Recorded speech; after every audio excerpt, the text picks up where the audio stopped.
Hi everyone. I hope you guys are having a good evening. It's evening for me here. I don't know where you guys are watching, but for me, it's evening, and I want to welcome you all to the Malaika Writes channel. Today we're just going to be having a shorter live than usual. I've been actually thinking about shortening some of the lives just because I feel like after an hour we start to ramble. So if we can keep it under an hour, that would be great. I've also got my laptop here with me because some of the things I want to talk about are just I have general notes on them just to keep it a little bit more organized. So I was having a conversation with a writing group that I am part of, and we were talking about villains and what makes them believable and what kind of makes them uh, interesting to watch and to look at. So one of the people that we looked at was Voldemort. I think most people, especially if you grew up in the early 2000s, the villain of the time I think that everyone was sort of watching was Voldemort, just because every Christmas the Harry Potter movies tend to become free on either ITV if you're in the UK, or now more recently Netflix. If you notice, the Harry Potter movies, every sort of Christmas season, Netflix will release the movies. And so for that reason, as we were talking, Voldemort came up as sort of an iconic villain. And he has a very distinct look. So when you look at Voldemort, the lack of humanity is what captures people the most. He looks a little bit snake like, his skin is quite silver, and he doesn't look great, for lack of a better way of describing him, apart from snake like, of course. And we know that's as a result of the Horcruxes. Basically, a Horcrux is someone splitting their soul into a little piece and putting that piece away into an object, which basically grants them immortality, or the ability at least to come back to life if anything should happen to them. So Voldemort does that because of a chronic fear of death. His whole childhood is sort of surrounded by death, and so kind of makes sense that he's afraid of death. And I think what makes him a memorable villain is the fact that his childhood or his backstory goes to support whatever trauma that he's going through, and it expresses itself in the things that he does throughout the story. So, as we were discussing what makes notable villains, I think I noted that the backstory has to make sense. It doesn't necessarily need to make the character or the person sympathetic, but generally it just has to make sense. Like the main villain has to have a build up. People don't just become villains out of nowhere. There's generally a build up to why they became that way.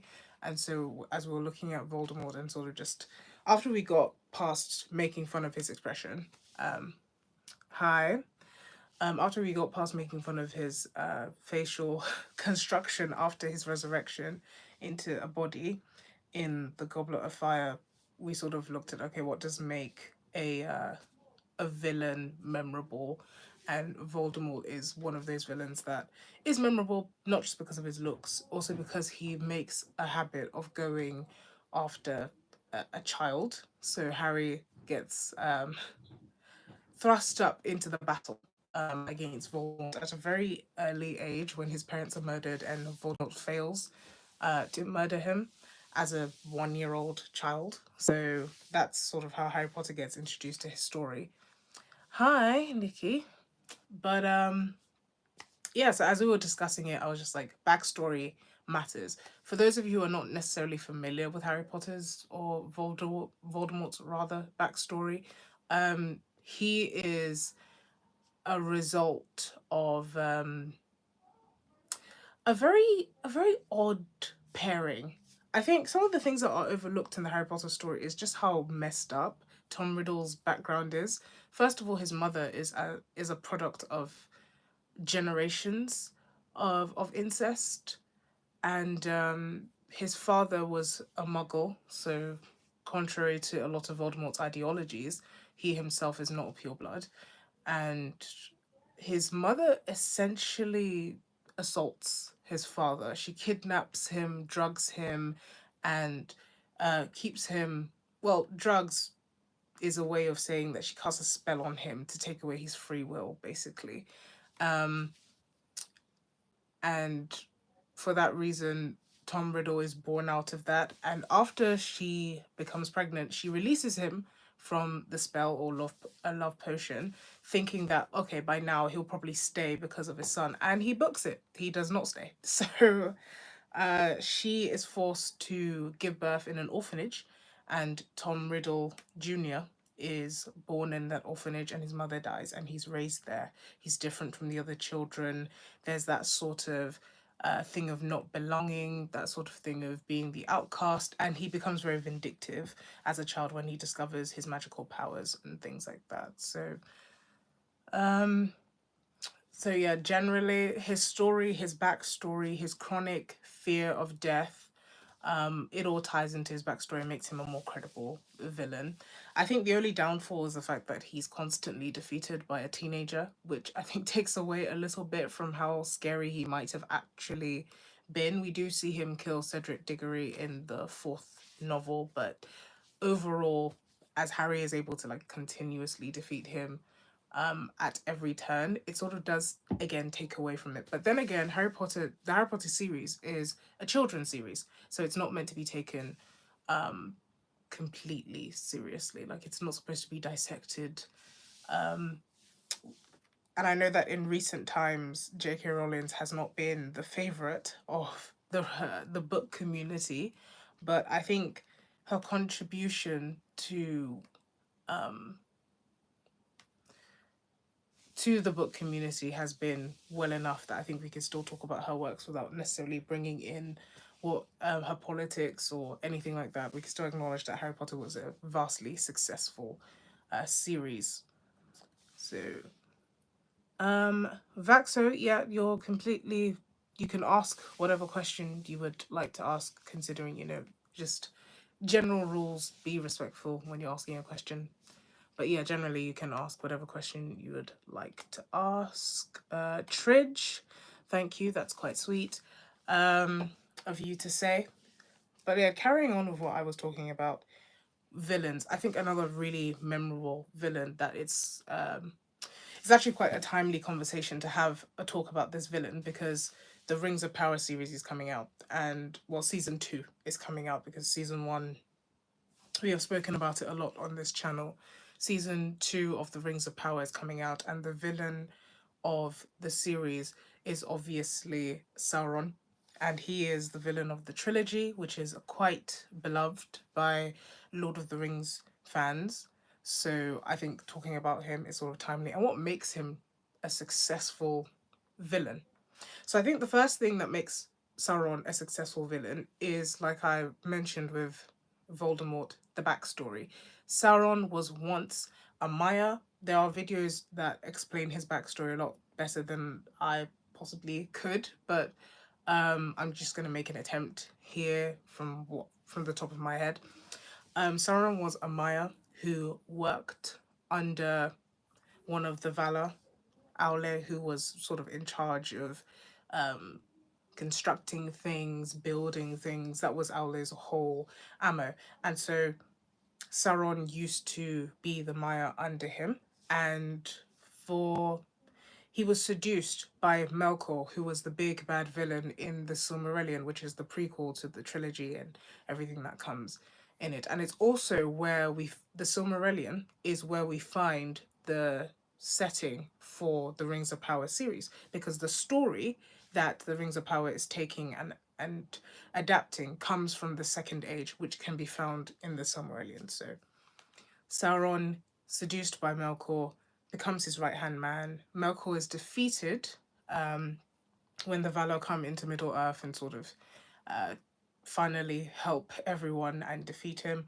And Melkor is tossed into the void. Sauron remains behind. He keeps a very low profile for a while, but then he slowly begins to sort of take up the old mantle of his master and becomes the new bad villain of the series. So, where I think the Rings of Power is sort of going, based on season 1, Sauron is known to Galadriel and Elrond.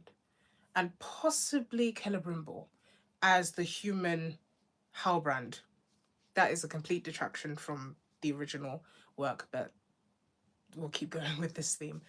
Um, in the teaser, it seems that Sauron has come back and taken his Anatar form. So Anatar is the persona that Sauron takes to convince Celebrimbor to make the Rings of Power, and also to deceive the Numenorians and eventually sort of bring the end of Numenor, and um, sort of propel the faithful Numenorians into Middle Earth, and they'll become the kings that Aragorn later descends from.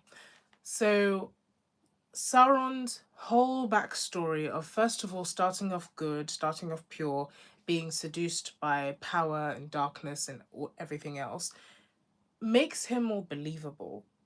And we have several points in Sauron's story where it feels like it's too late for him to go back. It's too late for him to turn back. And even though we as the readers know that it's never too late to make the right decision, it's never too late to um, turn a new leaf, it seems impossible for Sauron, and he makes several bad decisions that lead him to his current predicament, where at the end of the Lord of the Rings trilogy, he ends up being defeated by Samwise and Frodo Baggins when they destroy his ring in Mount Doom. So it all makes him a believable villain, his backstory. I think the second thing that makes Sauron such a convincing and well rounded villain is the fact that he's actually formidable. It takes a large effort to get rid of him. I think in comparison to Voldemort, hi double A, in comparison to Voldemort from the Harry Potter series, it doesn't take as much of even though to give some credit to J.K. Rowling's, Voldemort becomes a lot more threatening as the story goes on. If you read the sixth and seventh books, Voldemort is definitely a bigger force to be reckoned with. There's definitely a lot of fear. We truly do see him sort of come into his own um in those books, and so it's a lot more difficult to take Voldemort down, and it does take a whole battle and everything. So in that sense, I would give J.K. Rowling's credit that Voldemort is not so easily vanquished. um Seven Horcrux versus One Ring, though. Yeah, but the One Ring had I think J.K. Rowling's pulled a lot of influence from Tolkien's works, especially when we look at how the Horcrux works. It has a corrupting power. So we see this most clearly with Ron Weasley when he's wearing the Locket of Slytherin, and he becomes very angry, he becomes very unpleasant to be around. It ultimately breaks the friendship for a while, and Ron leaves Harry and Hermione and goes to stay with his older brother Bill Weasley. So it's the J.K. Rowling's definitely pulled a lot of similarities in how the Horcruxes would work with how the ring works, because just like the ring, the ring allows a semblance of Sauron to persist in the world, and it's only when the ring is destroyed that Sauron's spirit is cast into the void and he can't return. Whereas, and also we see that same pattern with the Horcruxes. The Horcruxes keep a semblance of Voldemort's spirit or soul in the world, so that there is a possibility for him to return.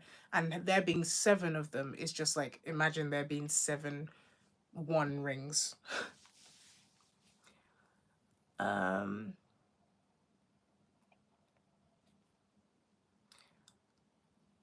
but did you have to take those seven Horcruxes onto its master then to destroy it? I'm not sure what you're asking. The question's weirdly phrased, but um the Horcruxes, there being seven of them, allow for the adventure that takes place in the seventh book, where Harry, Hermione, and Ron go on a mission to destroy the Horcruxes after Harry discovers about their existence in book six with Dumbledore. So that whole adventure, or the existence of the seventh book is because of the fact that the Horcruxes exist and there's more than one to take down. Um, Whereas the trilogy, the ring on its own is slightly more powerful than your typical Horcrux, even though they both operate on the same premise.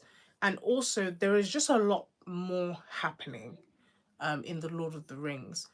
There are a lot more side stories. There are entire kingdoms at stake. With the Harry Potter series, it's really just the UK that's dealing with this issue, and it's the Muggle world almost exclusively. Obviously, we have it's the Wizarding world almost exclusively. The Muggle world is facing some repercussions, like there are small disappearances, outbreaks of small bits of violence, but really it's an isolated incident. And I think that's the deliberate writing choice, so that she's really able to sort of to really keep all the details as she wants them and tailor the story as she wants them. But obviously, The Lord of the Rings deals with the whole world. There are armies coming from the global south, there are armies coming from the global east. You know, the Harad and Ruin are both sending people, there are mercenaries from the sea. This is a whole world problem. And so the stakes are just slightly higher. We never had any inkling that Voldemort had intentions to spread past Britain. So I think Grindelwald becomes a bigger villain because his ambitions seem global. Um,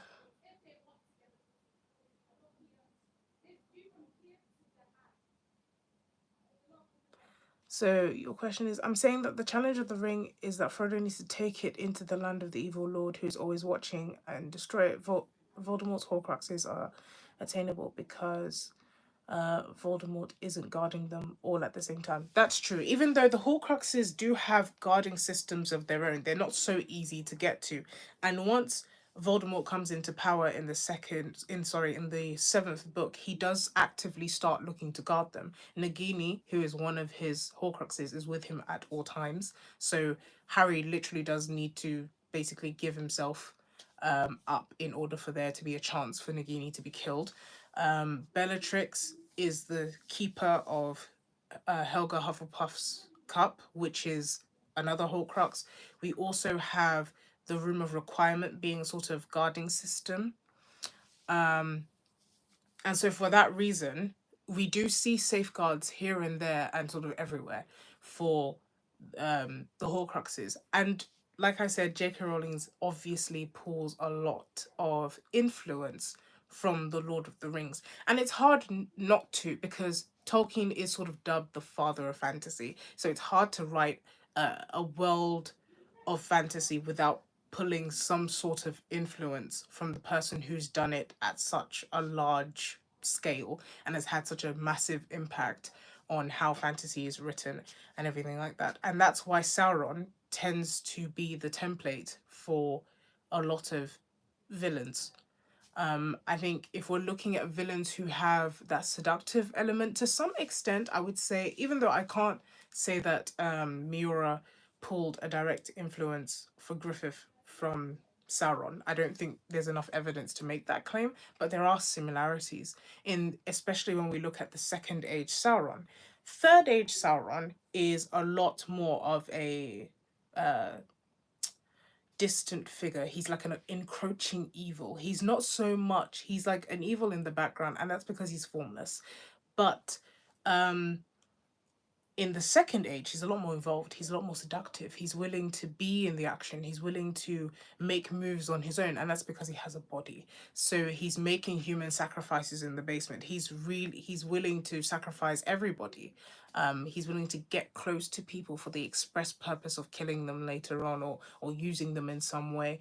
And so I personally was able to see so many similarities between Griffith and Anatar, especially. Not so much Third Age Sauron, because he's taken on a different form based on the limitations imposed on him after the defeat in the Second Age. Though we could argue whether it wasn't necessarily a complete defeat. He loses his form, but again, we know that he rises to power in the Third Age, which is why we have the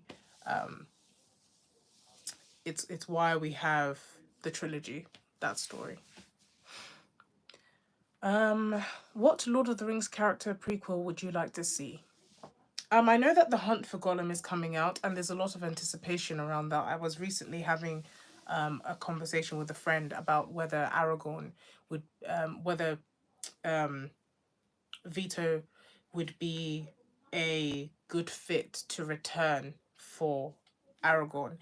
Um, the Hunt for Gollum takes place a couple of years, I think about 9 years or so, or within 9 years or so of the trilogy. Um, it's a hunt for a very elusive creature. There's a lot going on in the world at the time, and Aragorn's role as the greatest huntsman of that age is quite an active, intensive role. So I was wondering if Vito would, at this current age, would be the best actor to return. Ian returning for Gandalf is not so much of a big deal because his role is already of an old man. It's easy for him to rehash the role because he's old. He's supposed to play an old man.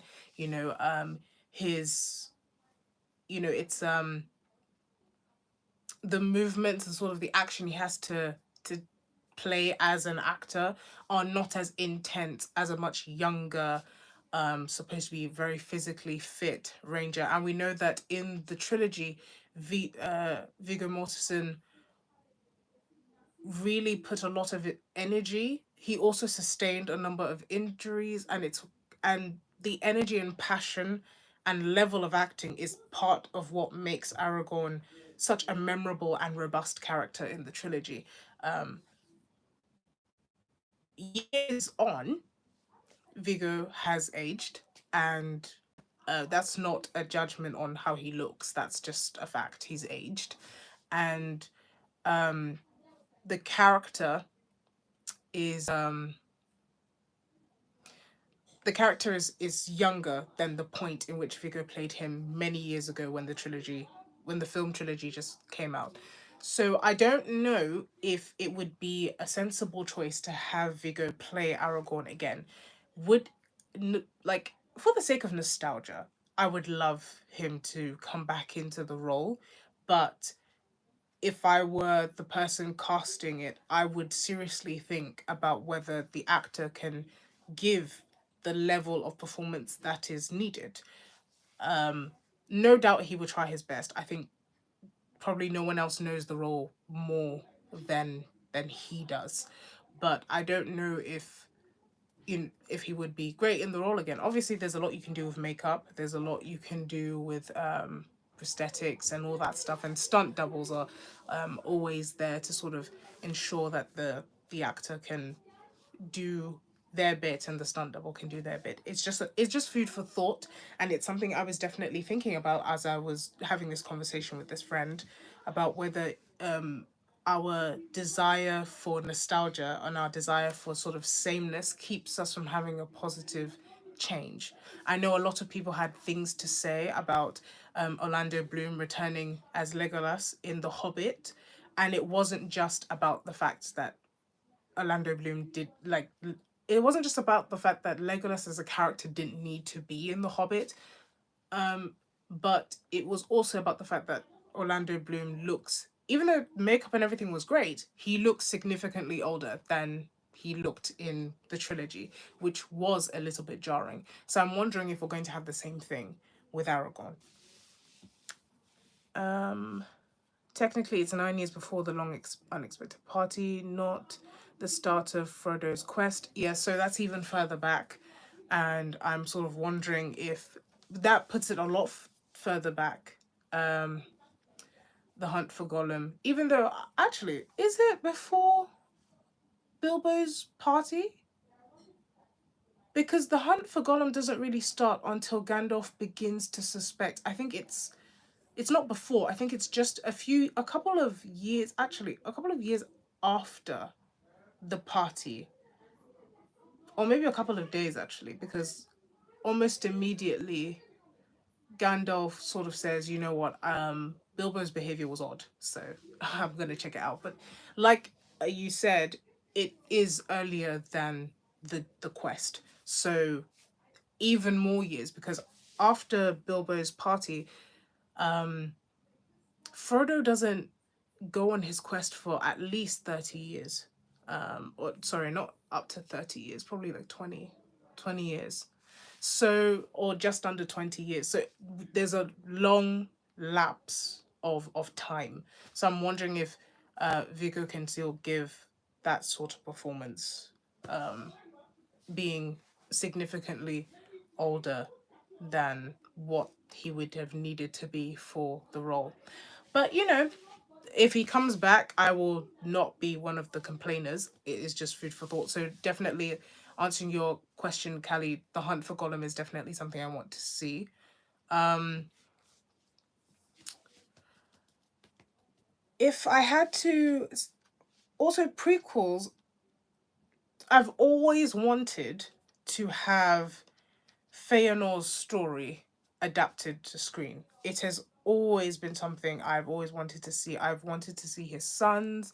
I just want to see the story of the Feanorians on screen. And that is a huge ask because the Feanorians are the reason why the Silmarillion exists. They are the catalysts. Feanor is the creator. His sons are the major driving force. But it's, I can't lie, it's something I want to see. I would love a series, not a movie. I don't think it could be done with a movie because it's a huge task spanning over thousands of years. Um, but I would love a series about the Feanorians. I wouldn't mind a condensation of time, but I would love to follow that family. It could be like a House of Dragon situation.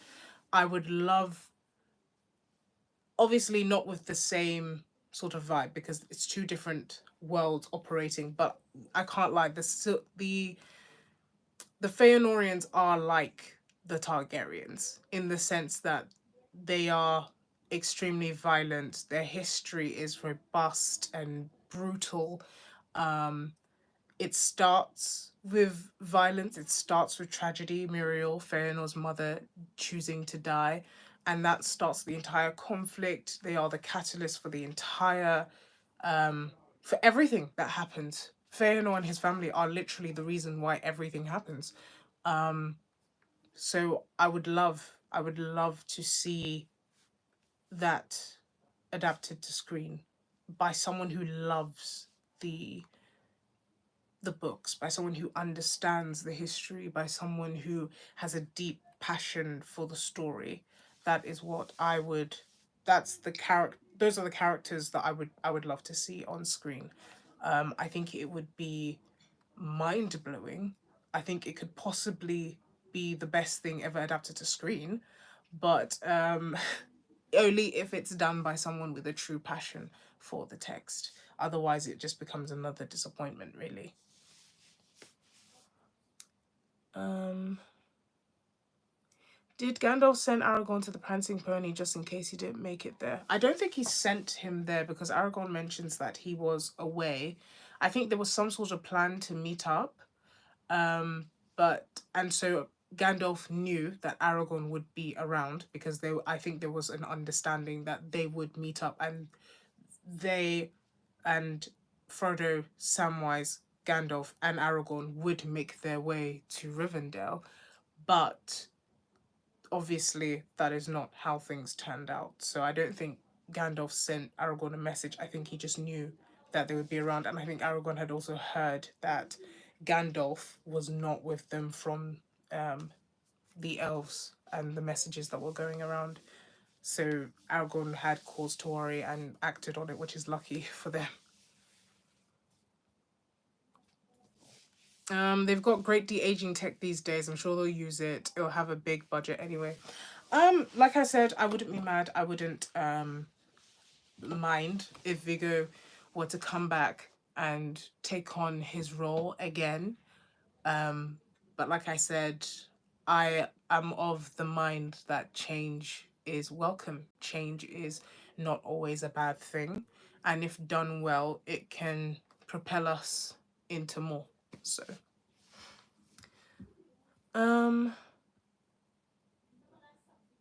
I love thinking about Lord of the Rings what if, gets my brain juices flowing. Doesn't it do that to all of us? I think the story is so well written that um, it's just so full of treasures, you know.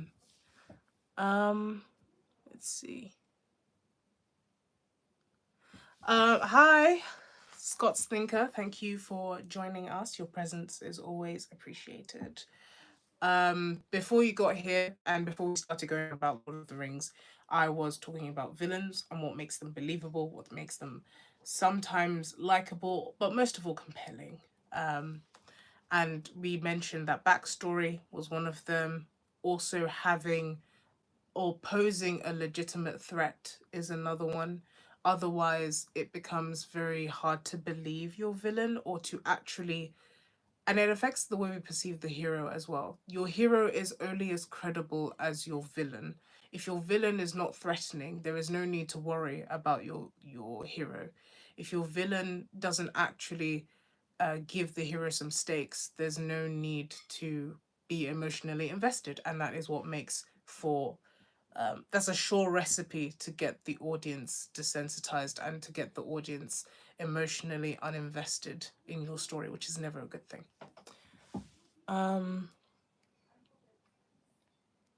Also, what's the whole thing about Barliman not sending the message? Could the whole quest have ended? I think Barliman not sending the message is as a result of miscommunication. Gandalf sort of relied on Barliman knowing the importance of sending this message simply because Gandalf was the one who asked. But Barliman is a businessman. He is a normal person with very little clue about what goes on beyond the borders of Bree and the surrounding towns. His business comes first. And so while he may have had the best intentions, because he's not in the know about how dangerous the situation is, there is no urgency. And so I doubt that the whole quest would have ended, because remember, there are other players in this. There's Aragorn actively looking for Frodo. There's help on the way in the form of Tom Bombadil, who, even though he was not coming to rescue the hobbits from the Willow Man, he had heard of their coming from the elves. So he was on the lookout, sort of, for them, even though he is another confuzzled character. But I don't think the entire quest would have ended, but definitely it would have been a lot more of on a knife's edge if Barliman had completely forgotten. So everything sort of works out because, just like Gandalf says, there are two wills at play. Evil is not the only will. There's also the will for good. So there are a lot of little coincidences that help to shift things either way, as if good and evil are sort of playing a chess game. Let me go up because I think I've forgotten some messages. Also, it's amazing how if Frodo had left just one day later, the quest might not have left the Shire. That is true, and that's another thing that is really good about the way it's written.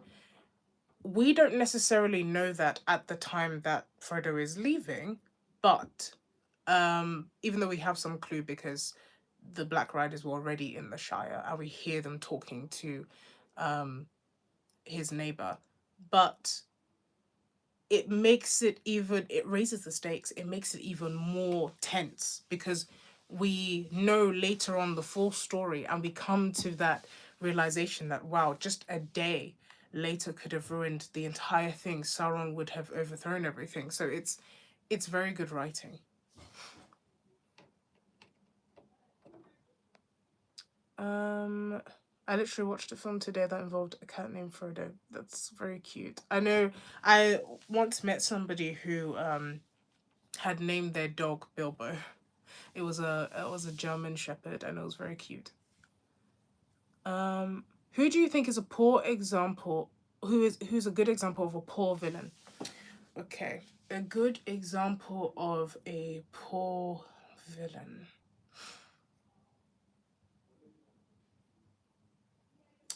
In okay, let's see. I think that let me think of an example because I only tend to remember the good ones. As you asked me that question, for some reason, only the good ones are coming to mind. Um, I remember reading a book called Switched. It's not popular. Um, well, it was popular at one point, but I don't know how many people would have remembered it because the book was not great. Um, but I tend to find that a lot of villains in YA fiction, especially romantic leaning YA fiction, are just downright terrible, and the stakes are atrocious. As in, there's no reason ever to worry about the character because you know that somebody is gonna swoop in and save them at all times. The characters are not cunning, the characters are not manipulative, they're just petty. And that's a terrible way of looking at your characters. I think the opposing kingdom in Switched is just a joke. There is nothing threatening about them. There is never any serious threat to um, the main character's life. Um, and so, for that reason, there's never any need to emotionally invest in her story and in her life, which is quite sad because the premise is, and oftentimes in stories, the premise is interesting, but the decision making when it comes to executing that premise let the entire thing down. I remember I was reading a book with my family. We actually did a podcast episode on this, and it's on a channel called Books in Three, where we talk about mainly mainly sort of chick lit and romantic novels. It's vastly out of my comfort zone. So yeah, you guys can go and check that out. It's and see how I deal with that. But like I was saying, the villain in that particular story was killed off in a very odd way that felt more like manipulation from the writer than it did feel like a conscious and well developed story choice. So I think that is part of what makes villains very weak, is when they don't have the proper motivations to do what they're doing. They don't actually pose a significant threat, meaning that as a result, the hero is never in any real danger. So there's never any real reason to emotionally invest in their story. It's very important that all the elements of your story help to keep the reader emotionally invested, because it's a good idea to have a story where your characters are constantly pulling us, like pulling our heartstrings. Otherwise, we check out. Otherwise, the story becomes empty. It's not, it can be written very fancifully, it can have so much action, but if our hearts are not in the story, then there is not that incentive to care about all the action and all the flash. So I think your villains have to make us worry for your heroes. Like, your villains have to be powerful. Your villains have to be a threat. Like, make them good. Make them, and good in the sense that let them do their jobs. If they're going to be heinous, let them be heinous. And the funny thing is, we have so many real life examples to pull from. It's not like we're writing about villains and we don't have examples of what villainous behavior looks like. Make powerful villains. You know, if he's the emperor, give him the power to do what he needs to do and let the rebellion struggle. You know, you don't have to give your hero such an easy time. Like, let them lose people. Let them, don't, even sometimes, you know, kill off your heroes and give us another one. Like Ned Stark, for example. He was really the hero of the first Game of Thrones novel, and then he dies. So, and that really shows the power of the Lannisters. That shows how unhinged Joffrey is. Joffrey was a beautifully written villain, and it shows how serious the threat is. The Starks are completely on the back end for several books. that is what good writing is about. And so we're worried the whole family could get wiped out. We see that their best laid plans are ruined. They have the upper hand for a bit with Rob Stark, but eventually they're betrayed. Like, let these things happen, because it consequences and the reducing of plot armor is a good thing, because then there are real stakes. There's a real emotional investment. So that those are sort of examples. Let's see. Would you say that Gandalf got lucky, that everything somehow worked out? Did he really plan it out as best as he could have, having all the players play as you said? Um, when you are when you're writing a story, one of the things that you have to consider is, to what degree does luck play a role, and to what degree are your other characters complacent or involved in the current conflict? Gandalf is not the only one who is aware of an evil. Gandalf is not the only one who is making plans. Gandalf is not the only character making moves. Several things are happening at once in the Lord of the Rings universe. While Gandalf is doing something, Boromir and his brother Faramir are holding the frontier at Gondor. Galadriel is also fortifying herself. She's aware of the conflict. The elves are moving out of Middle Earth. The dwarves and the people of Dale are dealing with other conflicts, as we hear of in the council. Everyone is doing something. The story is not stagnant and dependent on one character, meaning that things move and happen because the characters are treated like real life people. They're treated like people who live and breathe and do things. So, and for that reason, it also gives us a scope of how powerful Sauron is, that he's able to attack multiple fronts at the same time and still have all of them on the back end.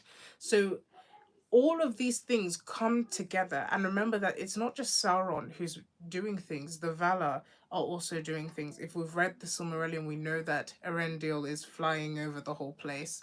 So the Valar are not completely unaware. Their own will is also in the dealings of Middle Earth. And so while Gandalf definitely overlooks certain things and came to the realization of certain things later or earlier than some, he's not the only one with a stake in the game. And so he's not the only one moving pieces. Everyone is moving pieces, and depending on where those pieces end up lying is the action that we get to see as readers. And so for that reason, I wouldn't say that Gandalf got lucky. I would say that he's fortunate. It's not necessarily luck. He was preparing for something and it met the circumstances. So the opportunity, and I guess if that's what you want to classify luck as, is that preparedness meets opportunity. And that's really what drives the story, is that when the characters are prepared for something to happen, they're able to confront the circumstances. If Aragorn had not been looking for Frodo, he wouldn't have been there in time to alert them to the fact that, hey, something may happen at the inn tonight. The quest could have ended there. But that was because of Aragorn's preparedness. So it's more so, it's less luck and more preparedness meets opportunity, and opportunities are always coming. Gollum takes an opportunity to scout out the place, and that's how he's able to pick up their trail and follow Frodo, and then Frodo takes the opportunity to use Gollum as a guide. That's not luck, that's preparedness meets opportunity. um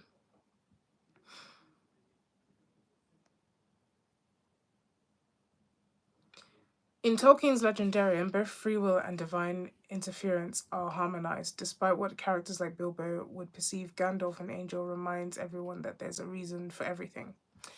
Yeah, just there is a reason for everything, and that reason may not always come from the good side. Like, we know the reason for the entire conflict is not because the Valar were like, you know what, we need to spice up channel Middle Earth. No, it was Sauron making decisions, and also the good characters like Gandalf, Frodo, Bilbo, all making decisions. Part of the reason why Frodo is even able to get the ring in the first place is because of Bilbo's decision to spare Gollum.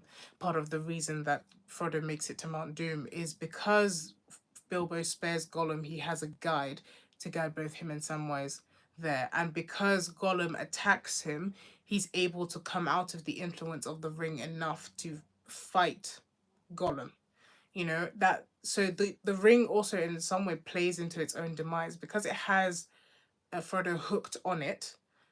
When Gollum takes the ring, because he's also hooked on the ring, Frodo has this desire to kill him and get the ring back, which leads to the fight that ends in the demise of the ring and ends in the demise of Gollum. So everything is as a result of people's actions.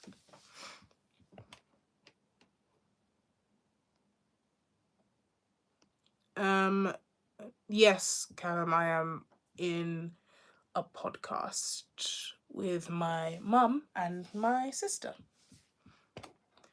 Do you think if Gollum entered the Prancing Pony, he'd be greeted with a drink from Barlaman? No, because if Barlaman was weary of Aragorn, I don't think he would have looked at Gollum favourably. No one who looks at Gollum thinks, great, paying customer. So, he is a business. You have to pay for the drink and the food that you receive. I don't think you would have been greeted with a drink at all. I think that's a bit far-fetched to believe, but nice thought.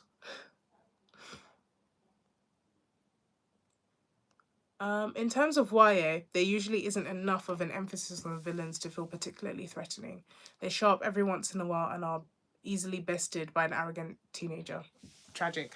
Yeah, I think one of the things that always, as I got older, maybe bothered me a little bit about YA fiction was the lack of adults.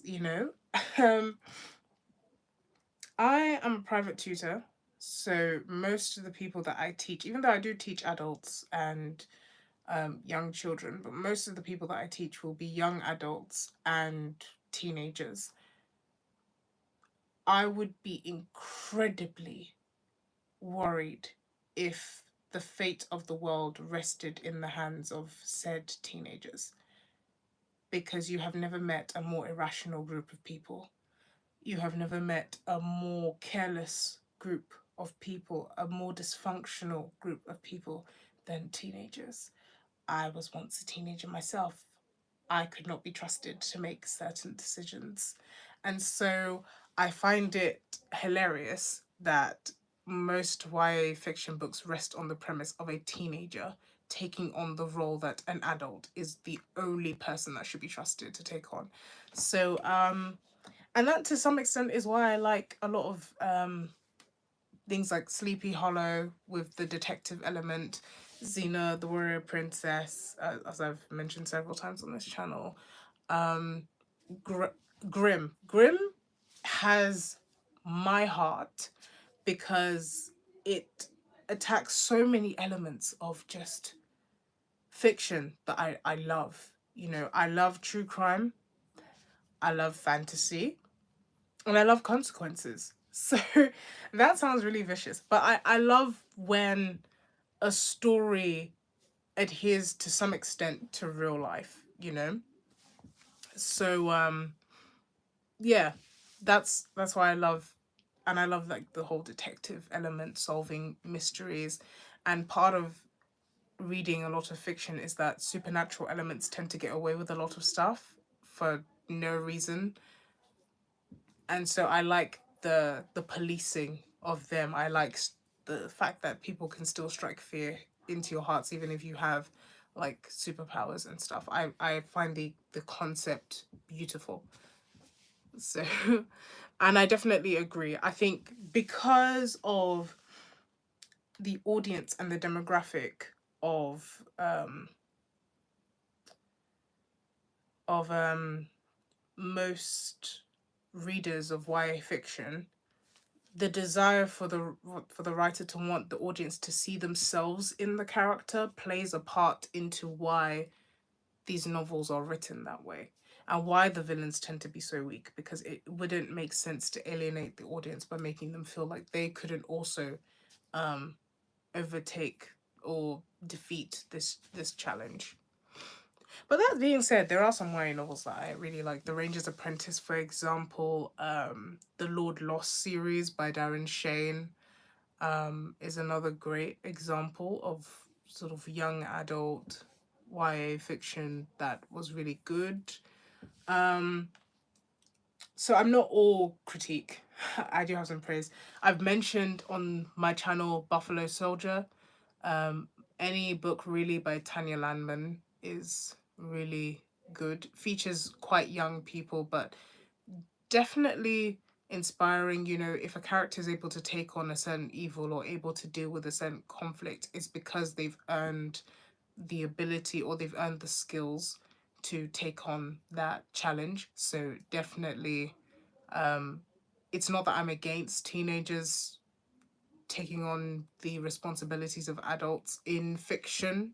I heavily put the in fiction caveat, but if they've earned it, if they've had to grow up in order to take on that challenge, then I don't mind as much, because it's earned, you know. And even in real life, sometimes unfortunately children are forced to grow up more in order to take on responsibilities from absent adults. So it's not impossible, just make it feasible, make it believable. Okay, let's see. One of my favorite quotes is Gandalf's, "Understand this, things are now in motion that cannot be undone." Sums up your point about everyone in Middle Earth doing their bit against Sauron. Yeah, pretty much.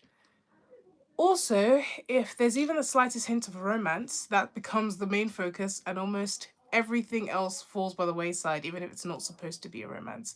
I gave up on YA years ago. Yeah, I am in your boat. I gave up on YA. Oh, almost just as soon as I started noticing that that trend would not change, I just yeah, I jumped ship. But I'm always willing to be surprised. I am always willing to see good examples, and fortunately there are good examples out there. It's just that the bad examples get churned out all the time. I was told by my mom to download TikTok so that I could keep up to date with Book Talk. So that's like a subsection of TikTok that just it revolves around books and stuff. And let me just say that what I found on there was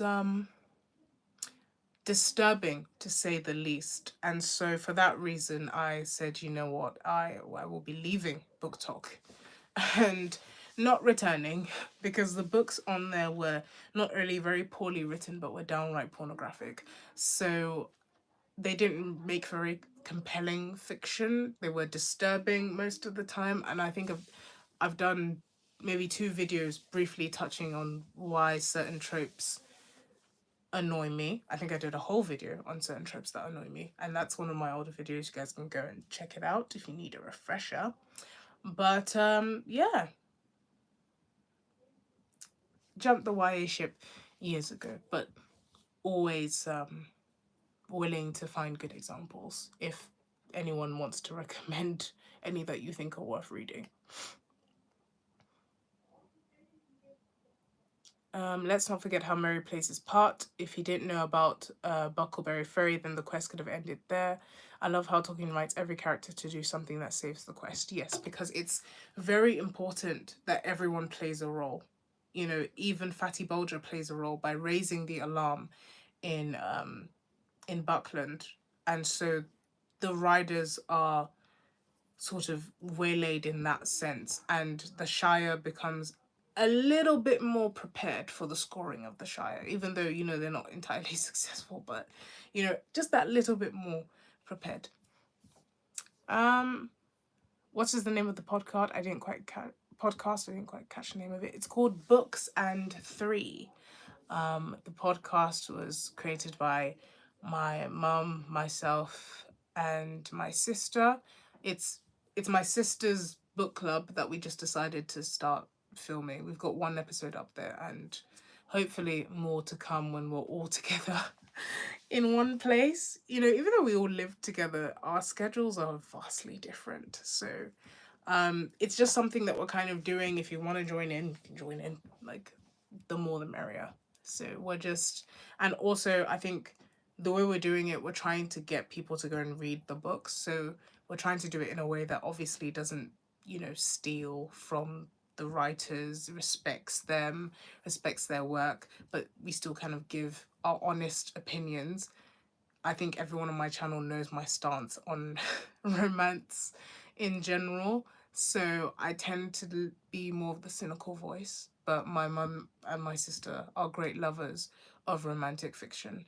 And so there is quite a balanced viewpoint. I think if you just watch my channel, my opinions greatly dominate. But on that podcast, there are other voices, there are other opinions, and sometimes we come to a consensus, and other times we are just completely poles apart. So if you're interested, please do check out the Books in Three podcast. So let's see. Callum says we were all untrustworthy teenagers. Yes, we were. We wouldn't have made very good heroes, I don't think. Most people, not all, but most people wouldn't have made very good heroes as teenagers. So what is the best YA fiction you've ever read? It's easy to get that genre wrong. The best YA fiction that I've ever read. I did mention a couple. Obviously, the Ranger's Apprentice series it's well written. It's I remember reading it when I was younger and loving it. I also think that the Lord Loss series, my brother is reading it at the moment, and he's been enjoying it thoroughly. The Skullduggery series is another one. The Harry Potter series falls into that, into YA fiction. So there are good examples out there. The Percy Jackson series, I know a lot of people love that. It is well written. I was never so much of like a big Percy Jackson fan, but I did enjoy the books when I read them. I was just a bigger Harry Potter fan, but I did really enjoy the books when I read them. So that's another series that I would give a shout out to. Like an author, a YA fiction author that I would recommend is Tanya Landman. I can't stop screaming about this woman. Scatterheart as a book is another YA fiction novel that I will never, ever have a bad thing to say about. Journey to the River Sea is another one. I think that's all I can think of at the top of my head for YA fiction specifically, but those books are great. Journey to the River Sea, beautifully written. Scatterheart, I adore that book. I remember I lost my first copy, I think on a train.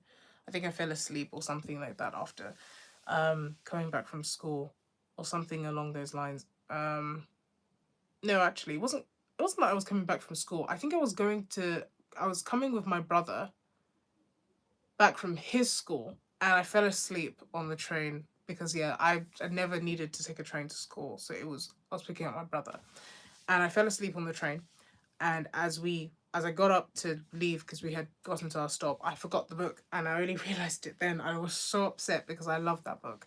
My mum did get me another copy, which is very sweet of her. Oh, Callum, you managed to get Scatterheart. I'll need to read it. Yes, it's a beautiful book. It's very well written, very emotive.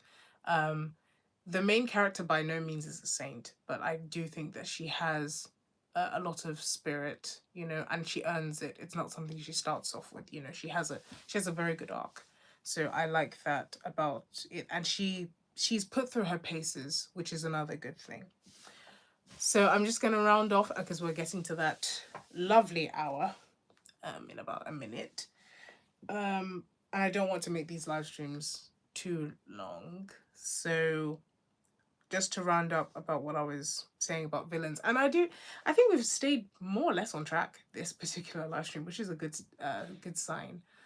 About villains, we've weaved in and out, but most of the most of the questions have been in some way related. So thank you guys for that. Um, I think I do think I've sort of said everything I wanted to say because it's not complicated in the sense that it's not hard to write a good villain. And one of the things I was talking to my mom about this, I think the day before yesterday.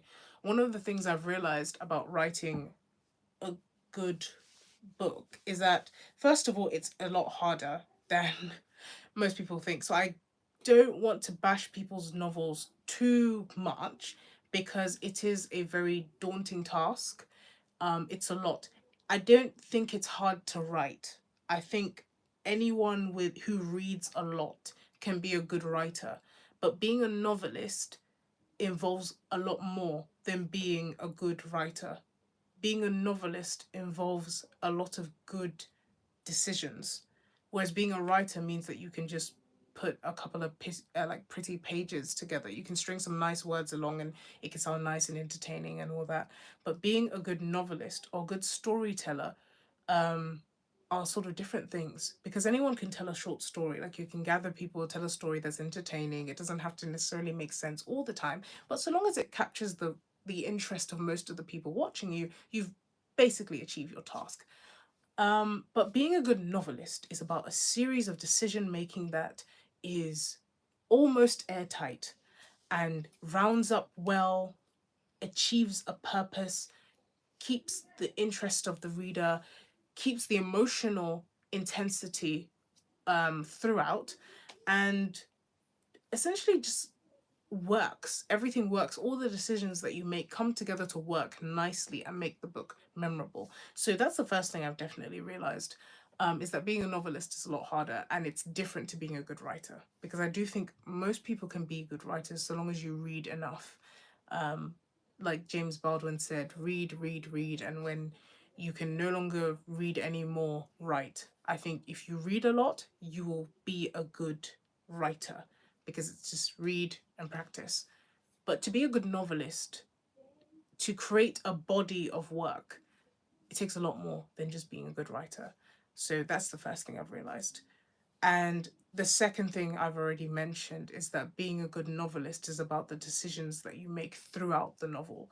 So you can have a character, you need to make a decision about their arc. You need to make a decision about how that arc will be expressed. You need to make a decision about how this character affects this character, whether to chop off this character from the text, whether they're needed, whether to merge two characters together to make one. Can this character's purpose be fulfilled by another one? How will that affect the story? And all these decisions make the novel. And those are the two things I've sort of realized. And when it comes specifically to the topic that we're talking about today, which is villains, that's all decision making too. Anyone can make a single character that's scary, but to make that character work in a novel is about how you choose to utilize that character. Voldemort is terrifying, especially to the audience of children, for a reason.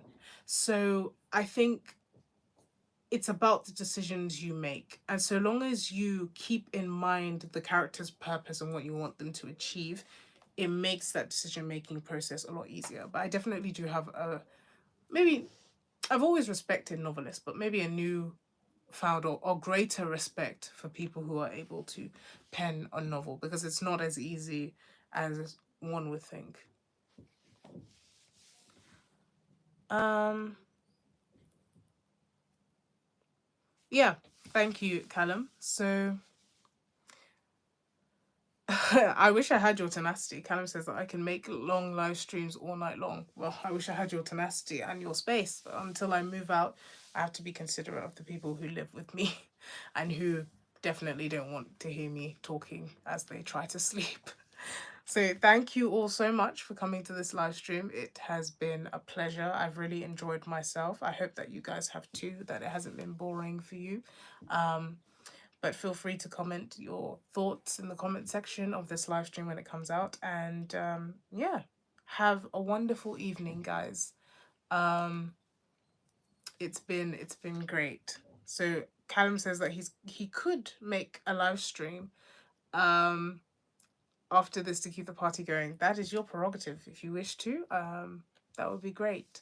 And you guys can obviously make your way to Callum's channel. Boring, you have the audacity to call yourself boring. Well, some people may find me boring. I'm glad that you don't, Callum. But thank you so much, guys. Thank you, Callie. Thank you, everyone who joined the live stream and was very respectful in the comments. Thank you so much. I hope you guys have a wonderful evening. Good night. And this has been the Malaika Writes channel.